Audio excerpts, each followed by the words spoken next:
मंदिरे व नाशिककरांच्या एकत्रित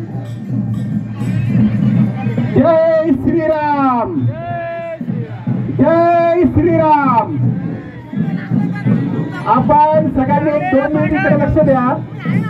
नाशिक शहरातील 600 मंदिर आपण एकत्र केले, त्याची एक देवस्थान समिती तयार केलेली आहे.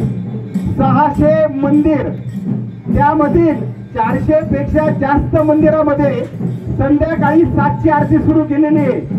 तसेच गोदामातेची आरती पण 7 वाजेची आहे.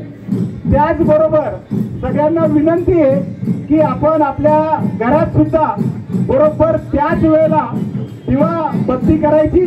त्यानंतर रामरक्षा, हनुमान चालीसा जे असेल ते, म्हणजे प्रत्येक घरात आणि प्रत्येक मंदिरामध्ये संध्याकाळचे 7 वाजेची वेळ ही आपल्या धर्मासाठी द्यायची आहे. बरोबर 7 वाजेला कोणत्याही परिस्थितीत सगळ्यांना हात जोडून विनंती आहे, आपली एकता दिसण्यासाठी अतिशय महत्वाची बाब आहे. रोज संध्याकाळी 7 वाजेला. जय हिंद.